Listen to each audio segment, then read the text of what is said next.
Problem ಏನು ಹೇಳಿ, ಏನಾಗಿದೆ ಹೇಳಿ ಸರ್. ಲಕ್ಷ್ಮಮ್ಮ ಅಂತ ಇಲ್ಲಿ ಬೇಕಾದವರು ಆಸ್ತಿ ಅವರಿಗೆ 1970 ಅವ್ರಿಗೆ ಮಾರಾಟ ಮಾಡಿದ್ರು.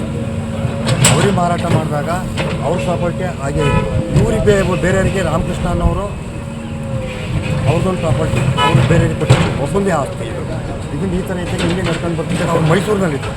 ಯಾರೋ ಲಕ್ಷ್ಮಣ್ಣವರು ಅವರು ಟೀಚರ್, ಅವರು ನಮ್ಮ ತಂದೆನೂ ಟೀಚರ್, ಅವರು ಸ್ನೇಹಿತರು. ಅವ್ರಿಗೆ ವಯಸ್ಸಾಗಿರೋದ್ರಿಂದ ಇದಕ್ಕೆ ಇದನ್ನು ನೋಡ್ಕೊಳ್ಳೋಕ್ಕೋಸ್ಕರ ನನ್ನನ್ನು DPO ಅವರು 2020 ಫಸ್ಟ್ ಆಕ್ಟೋಬರ್ನಲ್ಲಿ ಮೈಸೂರು ಸಬ್ ರಿಜಿಸ್ಟ್ರ್ ಆಫೀಸ್ನಲ್ಲಿ ನನಗೆ DPO ಆರ್ಡ್ರ್ ಮಾಡಿದ್ದೆ. ನಾನು ಅಲ್ಲಿಂದ ಇದನ್ನು ಪ್ರಾಪರ್ಟಿಯನ್ನು ನೋಡ್ತಾ ಇದ್ದೆ.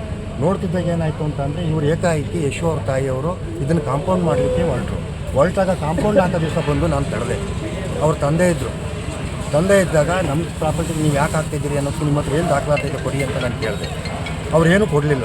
ಆಮೇಲೆ ನಾನು ಬರವಣ ಪೊಲೀಸ್ ಸ್ಟೇಷನ್ಗೆ ಹೋಗಿ ಕಂಪ್ಲೇಂಟ್ ಕೊಟ್ಟರು. ಆಗಲೂ ಏನು ಪ್ರಯೋಜನ ಆಗಲಿಲ್ಲ. ಸಬ್ ಇನ್ಸ್ಪೆಕ್ಟ್ರು ಆಯಿತು ಹೋಗೋಣ ಅಂತ ಅಂದು ಯಾರು ಕಾಂಪೌಂಡ್ ಮಾಡ್ತಾ ಇರೋರು ಅಂತ ಕೇಳಿದಾಗ ಇಂಥವ್ರು ಅಂತ ಹೇಳಿದಾಗ ಅವ್ರ ನಂಬರನ್ನು ಕೊಟ್ಟಾಗ ಅವ್ರೇನು ಮಾತಾಡಿದ್ರು, ಅವ್ರು ಸುಮ್ಮನಾದರು. ಅದಕ್ಕೆ ಅವ್ರೇನು ಮಾಡಿದ್ರು, ದೇವರಾಜ್ ಅವರೇ ನೀವು ಒಂದು ಕೆಲಸ ಮಾಡಿ ಕೋರ್ಟಿಗೆ ಹೋಗಿ ಕೋರ್ಟಿಂದ ಆದೇಶ ಮಾಡಿಸ್ಕೊ ಬನ್ನಿ ಅಂತ. 2020 ನಾವು ಕೋರ್ಟಿಗೆ ಹೋಗಿ 2020 ಕೋರ್ಟಿಗೆ ಹೋಗಿ ನ್ಯಾಯಾಲಯಕ್ಕೆ ಅವರು ಯಾವುದೇ ದಾಖಲಾತಿಗಳನ್ನು ಒದಗಿಸಲಿಕ್ಕಾಗಲಿಲ್ಲ. ನ್ಯಾಯಾಲಯದಲ್ಲಿ ನ್ಯಾಯಾಧೀಶರಿಗೆ ಏನೇನು ಕೇಳಿದ್ರು ಎಲ್ಲ ದಾಖಲಾತಿಗಳನ್ನು ನಾವು ಒದಗಿಸ್ತು.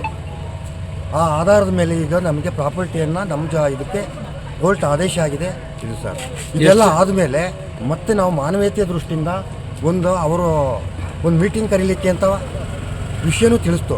ಬರ್ತೀವಿ ಅಂತ ಅಂದವರು ಬರಲಿಲ್ಲ.